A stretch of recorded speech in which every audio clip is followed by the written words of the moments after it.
სამთო გამყოლთა ასოციაციის ორგანიზებით ამ წუთებში იკრიბებიან სპორტის სხვადასხვა სფეროს წარმომადგენლები ფილარმონიასთან, როგორც ცნობილია, მათ ექნებათ მსვლელობა, აქ იმყოფებიან სხვადასხვა სპორტის სახეობის წარმომადგენლები და შევეცდებით მოგასმენინოთ მათი პოზიცია.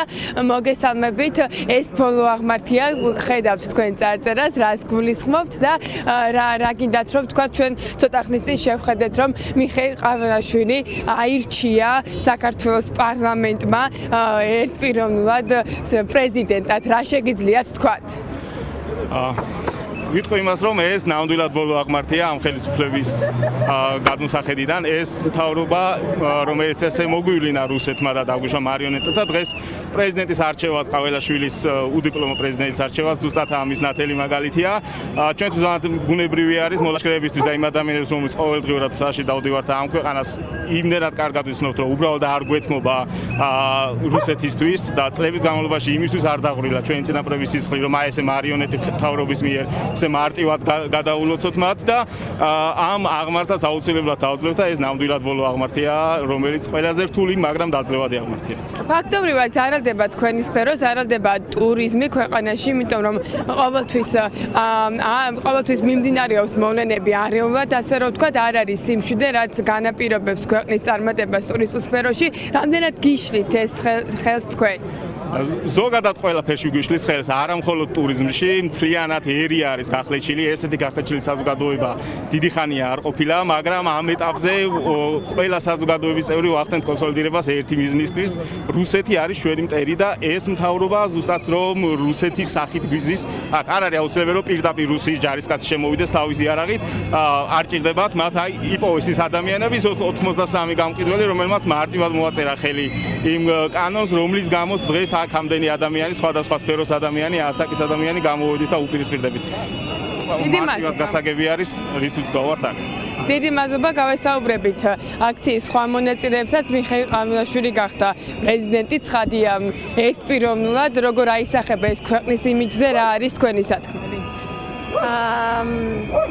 დავიწყებ იქედან, რომ დღეს ეს პროტესტი, კონკრეტულად დღეს არის რასაკვირველია იმ ფარსის წინააღმდეგ, რომელიც ქართულმა ოცნებამ შემოგთავაზა. რა თქმა უნდა, ეს არჩევნები არ არის არც თავისუფალი, არც დემოკრატიული, არც ღირსეული და არც მშვიდობიანი. ეს არის რაღაც გარკვეულწილად ხალხის დაცინვაც არის. შეურაცხყოფილად გრძნობთ თავს უდიპლომო პრეზიდენტის გამო? ეს თავისთავად ის რომ უდიპლომოა ეს რა თქმა უნდა დიდი პრობლემაა და გაუნათლებელი პრეზიდენტი რასაკვირველია არავის არ უნდა, თუმცა უდიპლომო არ არის აქ მთავარი პრობლემა. ჩემი აზრით აქ მთავარი ის არის რომ აი უბრალოდ რაღაცნაირად დაგვისვეს ადამიანი, რომელიც დაგვისვეს რა თქმა უნდა არალეგიტიმურია ისევე როგორც მთავრობა, ადამიანი რომელსაც ალბათ საქართველოს მოსახლეობის უდიდეს ნაწილს ვერ წარმოუდგენია საკუთარ პრეზიდენტად. ეს არის ფარსი ისევე როგორც ყველაფერი, რაც ნახეთ აი გაზაფხულიდან მოყოლებული რუსული კანონის მიღებიდან დღემდე რაც ხდება, ეს არის ერთი პროცესის ნაწილი, ეს არის ერთი დიდი ფარსი, რომელსაც თამაშობს ქართული ოცნება და რომელსაც ძალიან დიდი იმედი მაქვს, რომ საქართველოს მოსახლეობა არ დაუშვებს, აი როგორც ეწერა პოსტერზე, იმედი მაქვს, რომ ეს არის მართლაც ბოლო აღმართი, რომელსაც ყველა ძალიან მალე სწრაფად ავივლით. რა მოთხოვნით გამოხვედით გარეთ? მოთხოვნა ძალიან კონკრეტულად ჩამოყალიბდა, მე მგონი ბოლო დროს ორი დიდი მოთხოვნა არის, ყველა დაპატიმრებულის გათავისუფლება და ხელახალი არჩევნების დანიშვნა. რაც თუმცა ეს არის ყველაფერი იმის საწინდარი, რომ ჩვენი ევროკავშირისკენ სწრაფვა გაგრძელდეს, არ გადავუხვიოთ ევროკავშირის ინტეგრაციის გზას, იმიტომ რომ ევროკავშირში ინტეგრაცია ეს არ არის რა თქმა უნდა თვით მიზანი.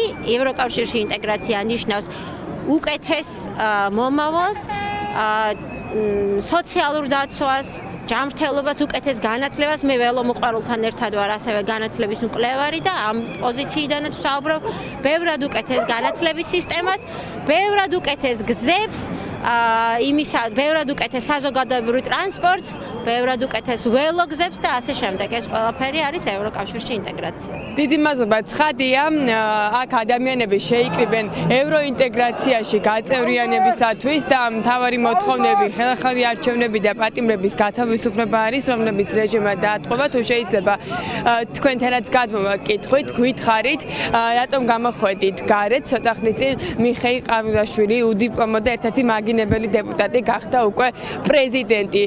რას ეტყვით, როგორ გზნობთ თავს ამ დასმული პრეზიდენტის შემდეგ?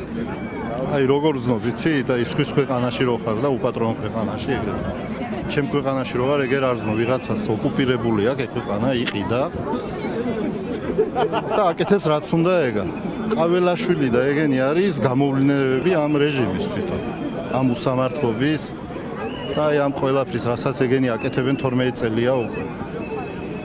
თქვენ სფეროზეც გითხარით, როგორ ზარალდება თქვენი სფერო ქვეყანაში მიმდინარე ამ პროცესების გამო? მე ახლა ორ სფეროს წარმოვადგენ, IT-ს და დღევანდელი მთისაც ორივე მიყვარს და ხვდები, რომ ქვეყანას განვითარება უნდა ამ სფეროებში. თუმცა პატრონი არავინ არ აყავს და ეს არის იმიტომ, რომ ეგ არის რეჟიმი, მედროვეები, საშოვნელად არიან მოსული, ყველანი გემრიელად არიან, ჯიბეებს ივსებენ ჩვენ ხარჯზე და ეგ არის. დიდი მადლობა. გაჩვენებთ რა სიტუაცია არის ადგილზე. ცოტა ხანში აქ დაიწყება მსვლელობა და რუსაველის გამზირზე გადაინაცვლებენ აქ შეკრებილი ადამიანები, სპორტის სხვადასხვა სახეობის წარმომადგენლებს ხედავთ. მათ მოტანილი აქვს ცხადია საქართველოს დროშები, ევროკავშირის დროშები, ბანერები, მთის გამოსახულების ბანერები და ამ ადამიანების მთავარი სათქმელი არის, რომ ქვეყანაში უნდა დასრულდეს ბიძინა ივანიშვილის ოკუპაცია, უნდა გააგრძელოს საქართველოს ევროპის კენსვა, რაც რასაკვირველია ყველა სფეროსათვის და საბოლოოდ ქვეყნისთვის მოიტანს კეთილდღეობას.